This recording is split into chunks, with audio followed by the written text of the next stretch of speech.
One of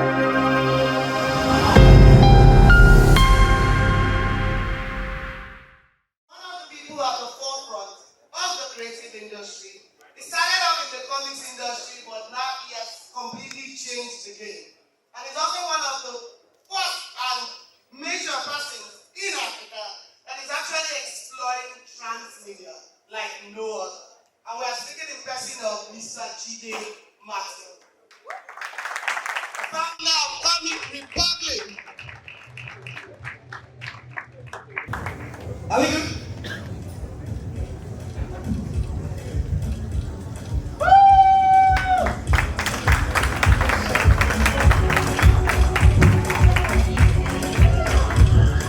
I'm a creative myself, right? And I always tell people, if I had my way, all I'll do is just draw. But I think one of the major reasons why I decided to go into character-based entertainment and why I decided to create Comic Republic was because I literally just got tired of growing up on IPs that were foreign, right? I found out that anytime I wanted to look for an icon, because the truth is, I was one of those kids that didn't listen to mommy or daddy. I didn't really care much about religion. But I loved Superman and I loved Batman, right? You know, when I wanted to make a decision, I'll tell you that Superman being human, Batman being human, still will go through great lengths to do the right thing. And Superman, with all of his power, will still be humble. And I couldn't find any icon of from where I was from to emulate. So I decided that I was going to create.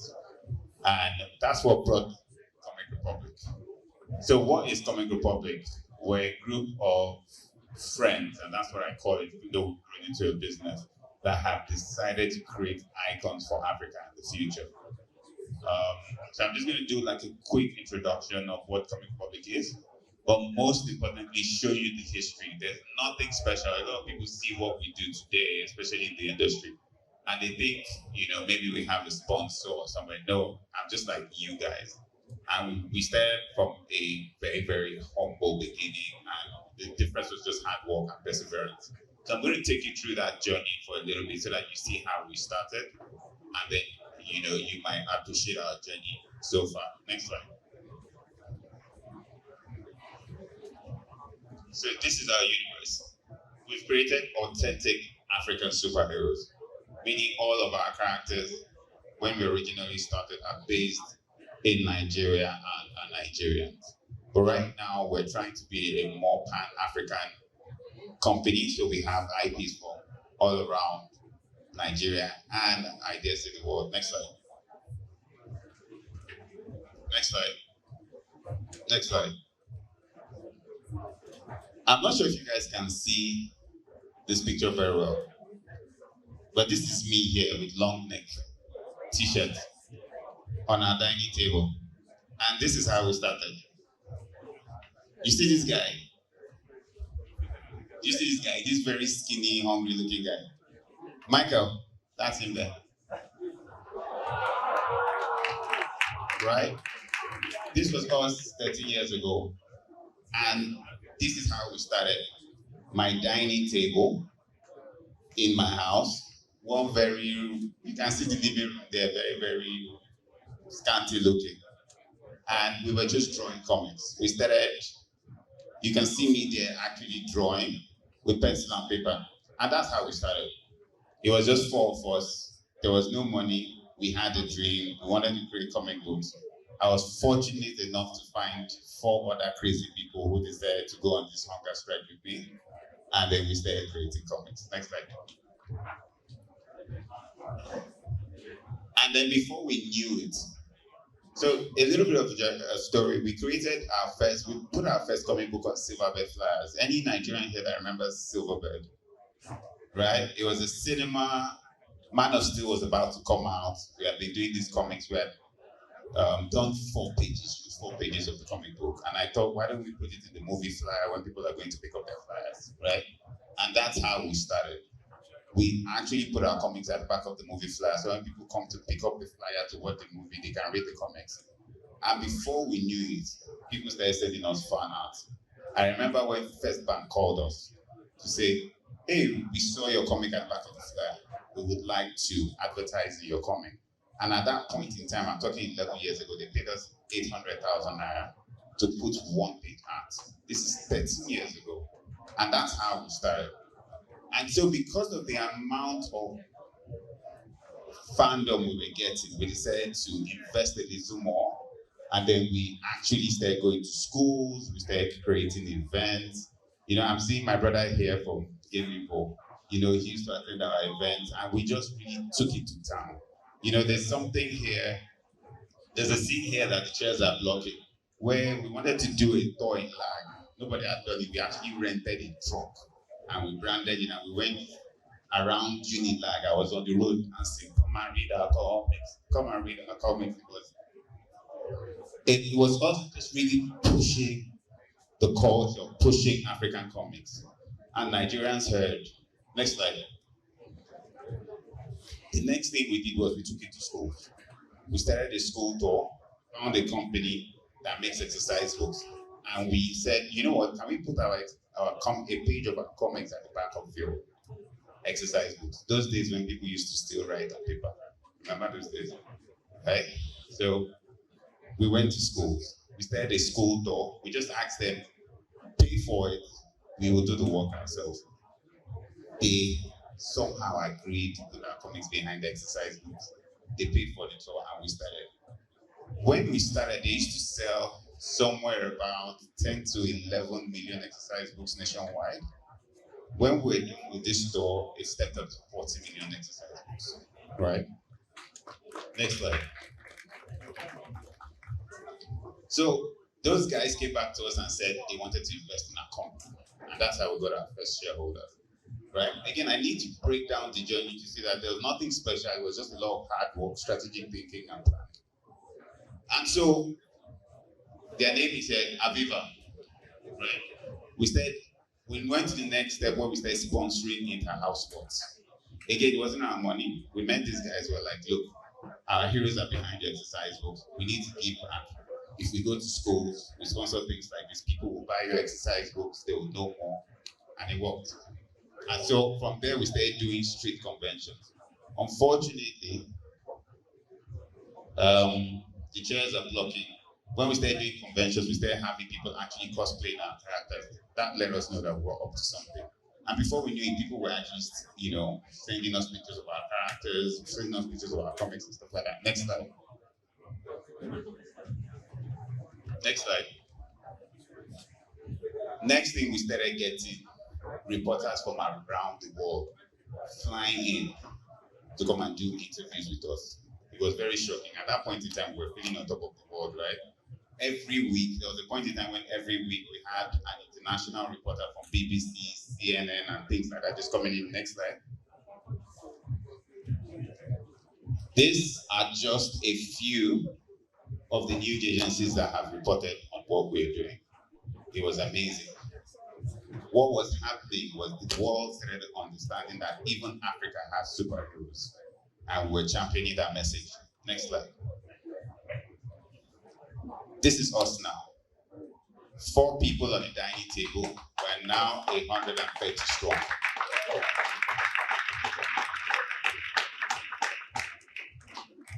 We have interns from almost every major university. We produce a comic book every 2 weeks. If you produce comic books, you understand what I'm saying. Like I said, we're now 130 strong, right? And the truth is, we would even be more than that because we get people applying. I've seen some people I even here who have said would like to work at comic book simply because of the great work we're doing. Again, remember, me and this guy were very skinny on the dining table. No support. This is us now with a full team. I even have an executive assistant. Yay, let me show. Yay, Again, it was all hard work. No support.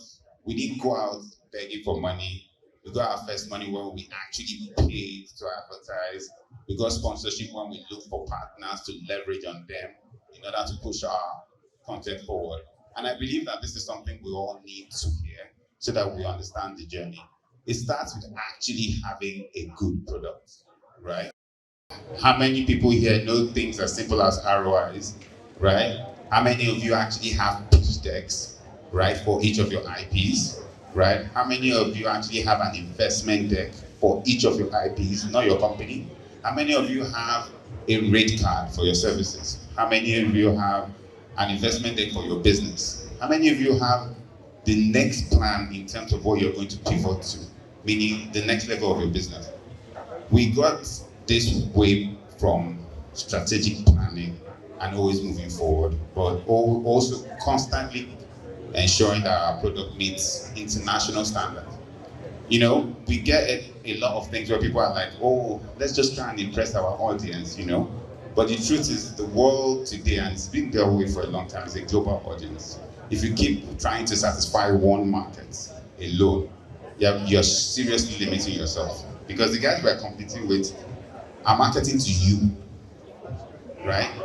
So think global, because Nigeria is part of a global village. Do you get it? Next slide. So fantastic news. Less than a year ago, we signed a multi-million-dollar deal with Universal Studios. Next slide. You can take your time to read while I explain. We're pretty excited about this deal because it's a licensing deal. Let me explain what that means. We did not sell our IP. We own it. They've licensed it for a couple of years to do TV and film. What that means is that we get the royalties. They need to renew those licenses. We're getting episode bonuses and things like that. But we can still go out and do comics and games and any other thing with those same IP. All they have is the right to do TV and film, right? So literally, what they paid us is just, can we use it? Do you understand? And Universal Studios today is one of the 3 top studios. I don't need to mention the other 2. How did we get here? First, the quality of our work. Second, we consciously looked for international agents. Again, I don't mind spilling because the more of us that are doing well, the better the world and the investment community, right, will want to put money in our product. It's very key that we are planning for the investment community, because at the end of the day, it's about money, correct? Right? Passion first, but you need to feed, right? I always tell people, whenever you're creating a product, you need to think, what is the cost of creating this product first? Right? How am I going to get that money for creating it? Meaning, I need to eat, put on the light, pay for fuel if you're in Nigeria. If you're not, you might not understand what I'm saying. Things like that, right? And then simultaneously, how can I sustain it till we make money? Do you get it? So you need to have a monetization plan. But all of those things in place made Universal interested in us. But it was primarily because we got international agents who we put on a retainer, who were now taking our products to studios. And we turned a lot of deals down because a lot of people wanted to buy our IP, which is another thing. If they want to pay you to buy your IP, you must understand that there's X amount of value that they have seen that is beyond what they want to pay you, all right? You should be thinking a lot more about equity share, meaning them having a part of it and not selling it off quickly. Don't quickly jump for the money on the table. It took us literally 3 years to close this deal, simply because I kept saying, nope, I'm not selling. No, I'm not selling. Up until the point where they give us an offer where in 3 years it reverts if certain things don't happen. Does that make sense? Right? So it is very, very key. Don't be quick to assign your IP. When you see assign in a contract, assign means they're collecting it from you, just so you know, right? What you're looking for is licensing. Have a part of that deal. Do you understand? Don't just sell it. So, I don't want to bore you guys out, but right now, we started as a comic company. We've now moved to animation and gaming, right? Why? Because we want to be a cross-platform IP company. What we do is character entertainment, but we want to monetize on all aspects, and that's the other part. Your IP is monetizable on different fronts. Don't just think it's that one thing. So even as a game, you can give a separate license for film. You can give a separate license for merchandising. You can give a separate license for creating books. So I want you to start thinking about your content in that light. When somebody comes and says, I want to buy your IP, I want to buy your content, ask them, what part of the IP do you want? What we gave Universal is for just audiovisual, TV and film alone. And we're monetizing that same content in other ways, which is why we've decided to start doing animations and gaming. So what I'm going to do, just so that it's not all talk, is we're going to start showing you some of the things that we're working on. We're going to keep it really brief, maybe not more than a minute, so that I can get out of your face. I think the very first thing we should do is just show our show reel all together. So Comic Republic now has a new arm called CR Motion Plus. So CR Motion Plus means Comic Republic Motion and Extra, right? So that's why it's CR Motion Plus. So can we share the first show reel for CR Motion Plus? No sound. So what you're about to watch is just little clips of our capacity today. Please know that everything you're watching is made by Nigerians for the world, right?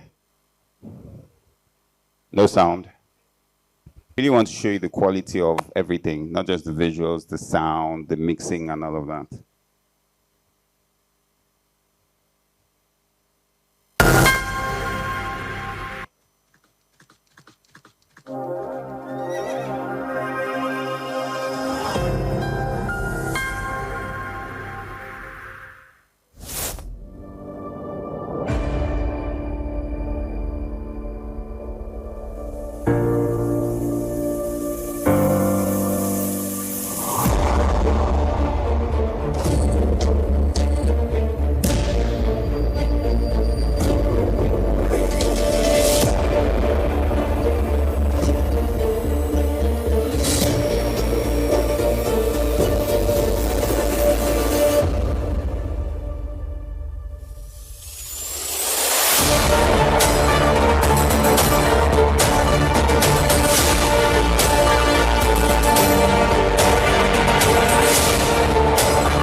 Just so you understand our approach, right?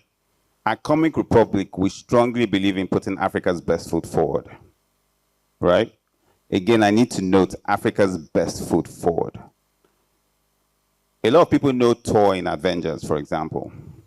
The Thor you see in Avengers is not the original Greek Thor. Thor is very barbaric, right? It's not what you see in the movies. So my question is, why can't we enrich and project our stories in a way that people would appreciate us and our culture, right? And there's another thing we keep mixing. People are making synonymous Africa and history. Two completely different things. I'm looking at this room, and there's nobody here in Rapa or Gele, right? What do I mean by Rapa or Gele? Nobody in this room is wearing standard traditional outfit from where you come from. That's the truth. What does that tell you? It means Africa today is not people running about in a desert land, right? So if you're telling a true African story, doesn't that also mean stating how you are really today? And we want to focus on a futuristic, progressive Africa because we want to inspire this generation and the next.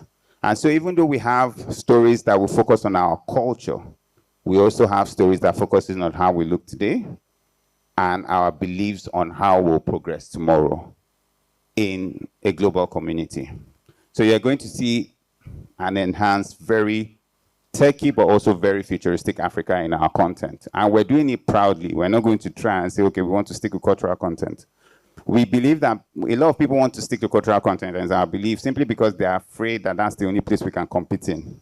We're bringing the fight to them in their own field, still keeping it Africans at the center, but telling global stories, right? We're going to play a show reel of the game that we're developing, or games that we're developing. We're doing a lot of collaboration in Motion Plus, where we're partnering with people in different fields.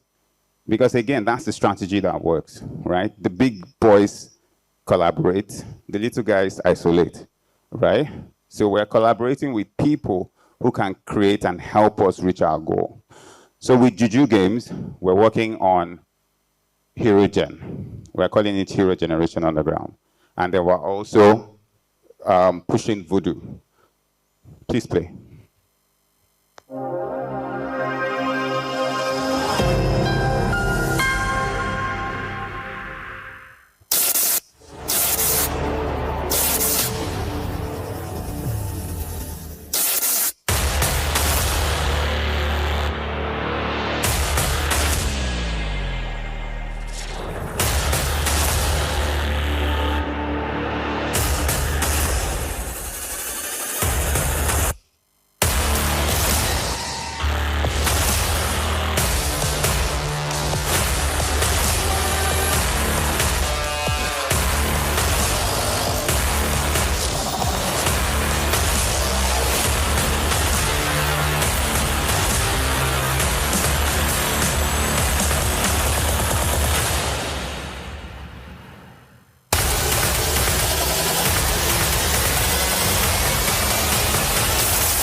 If you're a fan of Comic Republic, the Hero Gem characters are an IP we've been developing for 10 years more. And that's the approach that we're taking, where we actually develop the IP, we build a following, and right now we have about 2.5 million visits to our platform monthly. But so that we're developing IP from the scratch, we own the IP, and then we're spreading them across platforms. Also with Voodoo, Voodoo is created by Tobe, who is our creative director and our head for gaming also. Again, it's an IP where we've been developing for the past 3 to 4 years. So we're taking our time to make sure that the content is great. We have prototypes of those games at our stand right now if you want to come and play, so that you see that it's not just animation, it's actually playable at our stand. Anybody that wants to have a feel can visit. Now, we want to show you what we've been able to do in the space of animation. I think I've taken a lot of your time, so I'm just going to go to 2 animations straight away, right? So that we don't waste too much time.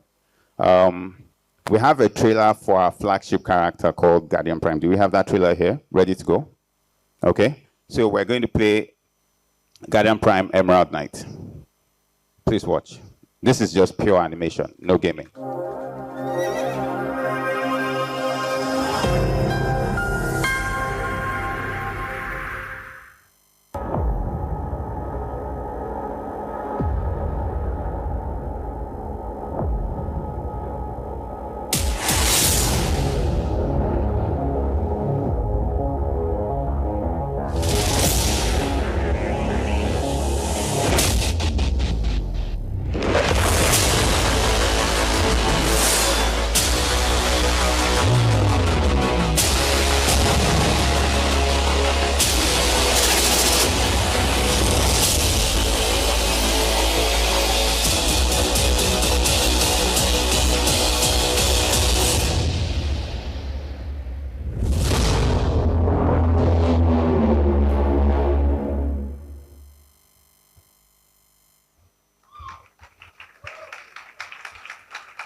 All right, so I'm really excited to announce the next animation.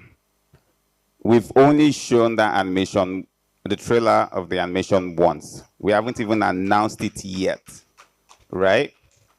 It's going to be, right now, it's going to be Africa's first full anime, right? And it's another first because here's what we did. There's a game that is very popular in Austria. It has mad numbers. And we thought, I personally like the game and it's doing crazy. We want to leverage on other people's IP. I said it the other day at the stakeholders meeting. You know what? We want to develop black characters for that game. We will own the black characters. And if we're able to monetize it, we'll give you a cut. Are you guys with me? Right? And because it fits into our strategy in terms of cross-platform. They have a popular game. We make comics. We do animation. Right? So we said, you know what, we'll make the comics to develop the IP in our usual way, right? Simultaneously, we work on the animation. And we've been working on the animation with them for a little bit now. We will be doing a watch party to release the first episode of the animation in November. Please reach out to us if you want us to give you an invite. It'll be free. But right now, I'm going to share exclusive. Again, we've shared it only once at our stand at an event, but this is the first time we're presenting it to the audience. It's 2.5D. It's also the first time where we're taking animation and 3D and mixing it into one. It's based on anime. It's about mechas, right? Does anybody know what a mecha is? Big giant robots. And this is the first time you're going to see Nigerians piloting the mecha. Again, exclusive. You're watching it for the first time. Please let me know what you think. Roll tape.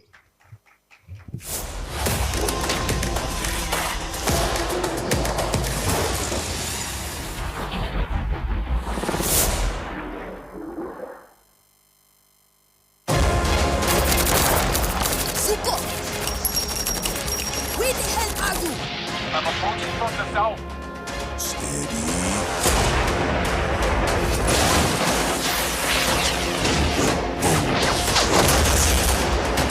I can crush you.